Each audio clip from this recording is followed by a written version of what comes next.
Eh bien bonjour, bonsoir à tous et bienvenue dans cette nouvelle vidéo qui va venir entre guillemets résumer et schématiser le troisième chapitre de Perception des personnes qui parle principalement de la valeur sociale, de la théorie de la valeur sociale proposée par Beauvoir et Dubois, ainsi que de la fonction sociale des traits de la personnalité.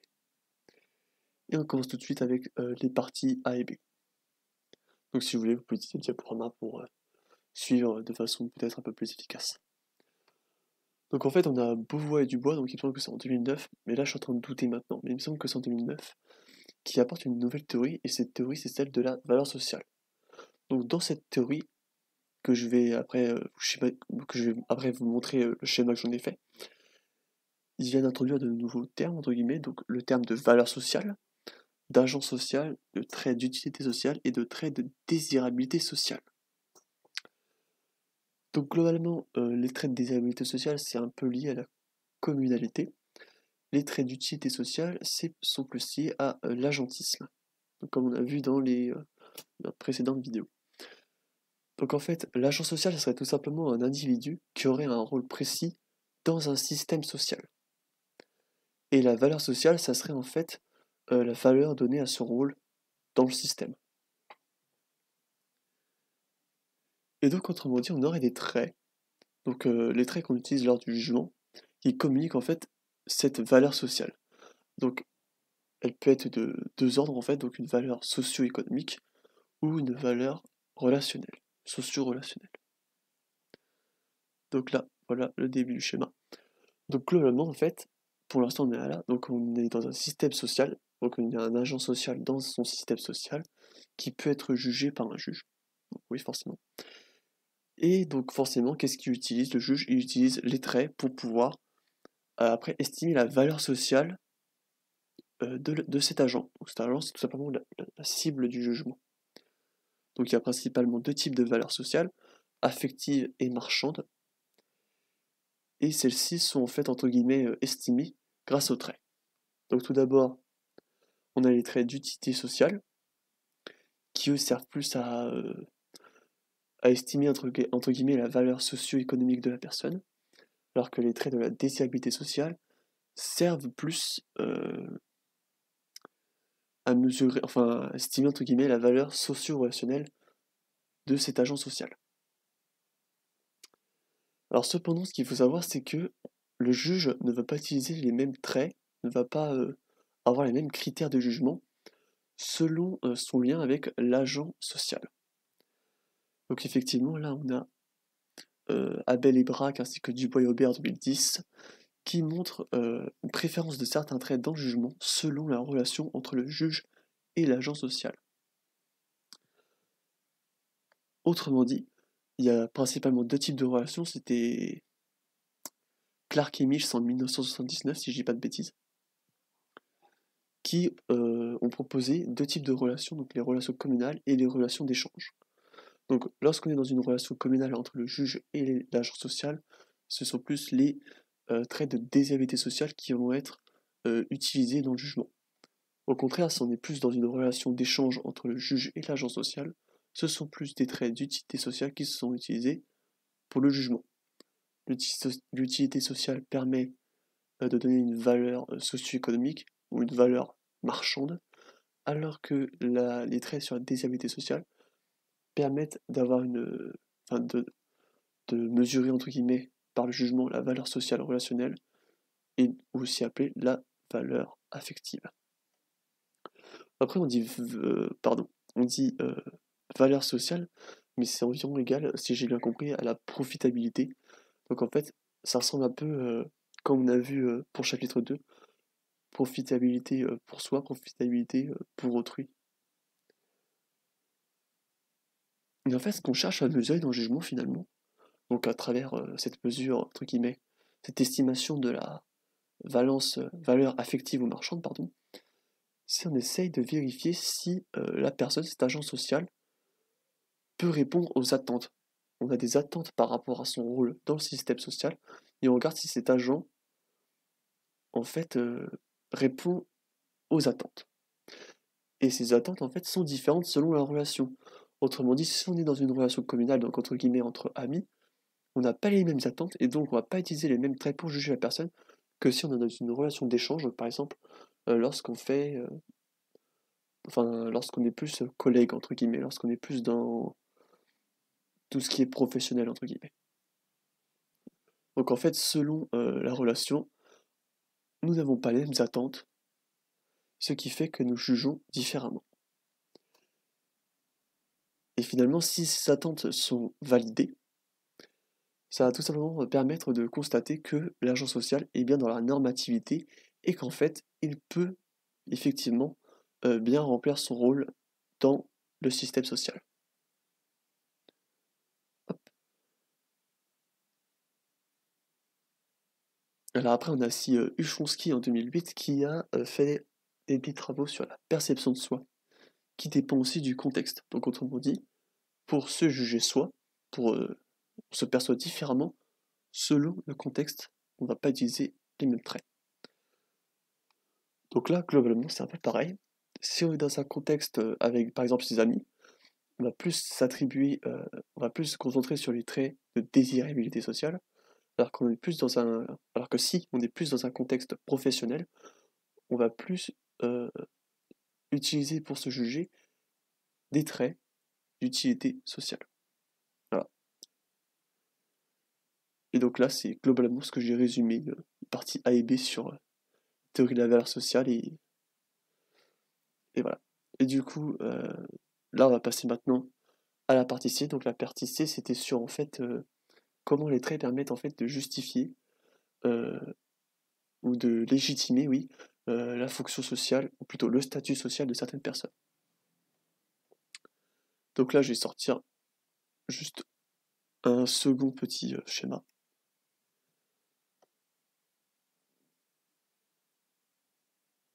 Hop là, voilà. Alors du coup, j'ai vraiment en fait noté les principales études qui seraient peut-être intéressantes à écrire en partiel si jamais on s'en souvient. Donc tout d'abord, on a Bergeau, Moularet et Laloum en 2011, ainsi que Cambon en 2005, qui ont remarqué qu'en fait, on donnait plus de traits agentiques à un individu si celui-ci est associé à une forte valeur marchande. Donc autrement dit, si celui-ci, euh, entre guillemets, par exemple, a un fort statut socio-économique, donc oui, dans les diapos, il y a des exemples, notamment en comparant ouvriers cadres, plus le statut socio-économique est élevé, et plus on va attribuer à la personne des traits agentiques. Alors, les traits agentiques peuvent être positifs comme négatifs, donc par exemple, on va aussi plus attribuer à une personne qui a une forte valeur marchande de l'égoïsme, par exemple, qui reste un trait agentique, même s'il est négatif.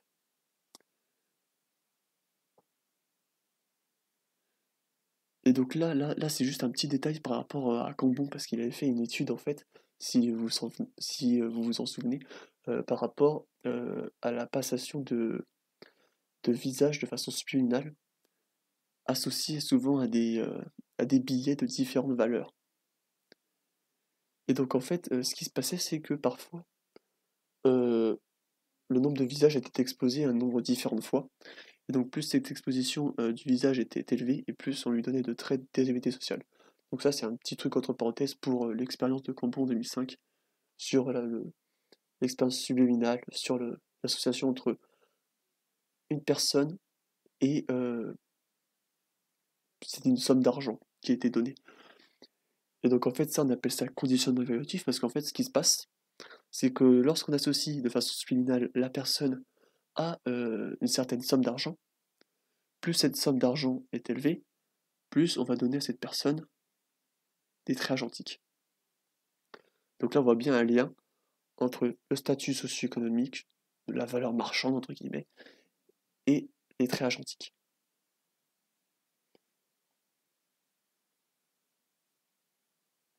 Et il me semble que du coup, ça va euh, dans les deux sens, donc au sens où on donne plus de traits si la personne a un fort statut socio-économique, et si la personne a un fort statut socio-économique, on va automatiquement lui donner des traits agentiques. Et ça, je crois qu'on voit ça juste après. Alors après, oui, il y a Abel et collaborateurs en 2016 et en 2020 qui ont en fait divisé en 3 catégories les traits qui communiquent la valeur socio-économique. Autrement dit, les traits de l'utilité sociale. Donc ils les ont divisés en 3 catégories, effort, compétence et assertivité. En fait, ça permet de faire une hiérarchisation de la valeur socio-économique des individus. Autrement dit, une personne à qui on va associer euh, des efforts aura un plus faible statut socio-économique qu'une personne à qui on attribue des compétences et aura aussi un plus faible statut socio-économique que une personne à qui on attribue certains traits d'assertivité. Donc là encore une fois au diapo, si vous voulez regarder, il y avait l'exemple avec le PDG de Total. Et donc là je montre ça juste un tout petit peu dans le schéma, que effectivement ici dans l'utilité sociale il y a bien ici une différenciation qui a été faite, effort, compétence, assertivité, 3 sous-catégories de l'utilité sociale.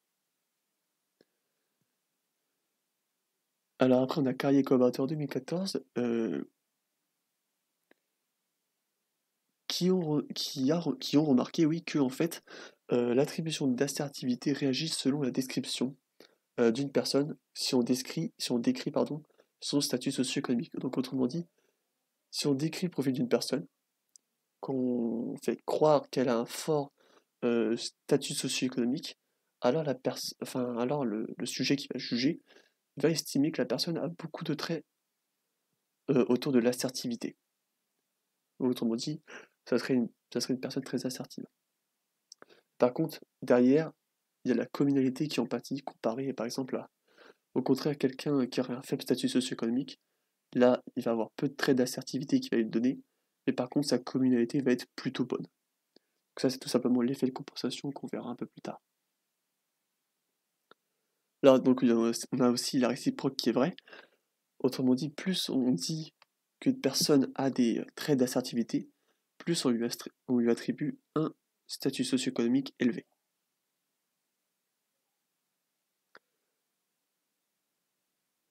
Alors, ensuite on a Brambilla et Collaborateur 2010 qui montrent que dans certains contextes, donc dans des contextes communaux, donc il y avait une expérience avec des psychologues, que la déségalité sociale peut aussi être liée au statut socio-économique. Donc là en fait, lorsque le psychologue était décrit comme prestigieux, il avait plus de traits de déségalité sociale associés qu'un psychologue qui avait une carrière un peu moins prestigieuse.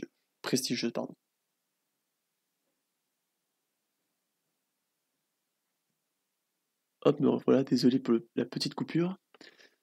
Alors donc, suite à Bombilla, qui a montré que la déségalité sociale pouvait aussi être liée au statut socio-économique dans certains contextes, on a aussi la possibilité, qui a été montrée, qu'on peut, rien qu'avec les traits du visage, avoir une idée sur le statut socio-économique d'une personne. Donc en fait, ça passe par certains traits du visage qui montreraient une part de dominance versus de confiance d'une personne. C'est pas vraiment versus, c'est 2 dimensions. Donc la dominance, ça serait plus pour le côté utilité sociale, confiance plus du côté désirabilité sociale. Donc autrement dit, ça serait un petit peu une sorte de passage comme ça, où on voit le visage, on voit qu'il y a une certaine part de dominance dans le visage, on donne de l'assertivité à la personne, ou du moins des traits d'utilité sociale, et ça peut faire penser qu'il a un certain statut.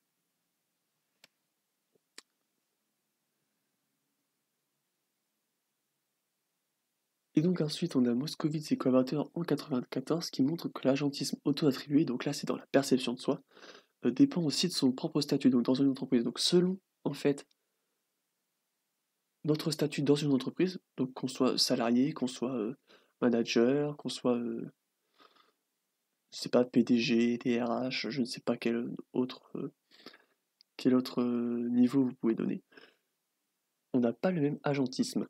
Donc plus on est à un niveau, enfin on ne s'attribue pas le même nombre de traits agentiques. Donc plus on est haut, donc plus on a un fort statut, plus on s'attribue des traits d'agentisme, ou plutôt d'utilité sociale. Et Moscovitz utilisait le terme d'agentisme, il me semble. Et donc en fait, ce qui se passerait, c'est que, vous voyez, là on voit bien qu'il y a un lien entre statut et trait. statut socio-économique et les traits, ou le statut relationnel, entre guillemets, en fait, ça dépendrait d'une croyance en un monde juste, donc, qu'on abrège CMJ. Donc en fait, cette croyance en un monde juste, elle se résume à une croyance à ce qu'on mérite ce qu'on obtient et qu'on obtient ce qu'on mérite. Et donc là, pour ça a été découvert par, je sais pas comment on dit son nom, Efisque en 2007. Donc là, comme d'hab, vous pouvez voir sur le diapo, c'est bien écrit. Et donc en fait là, maintenant que je vous ai donné toutes les informations, je peux maintenant vous montrer le schéma en fait, tout simplement. C'est peut-être mieux que je fasse comme ça. Donc en fait, j'aurais peut-être dû faire comme ça depuis le début, mais c'est pas grave. On a pour résumer la croyance en un monde juste, qui vient en fait euh, augmenter en fait ce lien entre les traits et le statut dans nos jugements. Donc pour ce qui est du statut, j'ai inversé statut et trait, je me rends compte, c'est un peu bête, mais c'est pas grave. Donc là c'est trait, là c'est statut, mais c'est pas grave. Donc on a les traits d'utilité sociale qui se divisent en effort, compétence, assertivité. Donc si on attribue des traits d'effort, on aura un faible statut socio-économique. Des compétences, on aura un statut socio-économique plutôt bon. Et l'assertivité, c'est là qu'on va attribuer un statut socio-économique le plus élevé. Et la réciproque est vraie. Donc autrement dit, si on voit que la personne a un statut socio-économique faible, on va plus lui attribuer des traits autour des efforts. Donc par exemple, persévérant, courageux. En ce qui concerne, la désirabilité sociale, plus celle-ci est élevée, et plus on va donner un statut socio-économique à la personne. Et là, encore une fois, je me suis inversé dans mon schéma, il va falloir que je le refasse, limite. C'est le statut socio-économique qui augmente, qui fait qu'on donne plus de traits sur la désirabilité sociale. Donc ça, c'était l'étude de Brambilla. Et donc ça se passe uniquement dans un contexte communal. Donc par exemple, au contraire d'un contexte de productivité, donc psychologue, enfin dans la psychologie, on est plus dans un contexte communal, alors que dans le cadre d'ingénieur, on est plus dans un contexte de productivité. Et donc juste pour conclure un petit peu sur cette vidéo, qui j'avoue est un petit peu chaotique parce que c'est une nouvelle méthode que j'essaie de faire, mais il va falloir que j'essaie de m'améliorer là-dessus. Donc en fait, les traits décrivent notre capacité à produire dans un système social, ou notre capacité à s'insérer correctement dans le rôle, entre guillemets.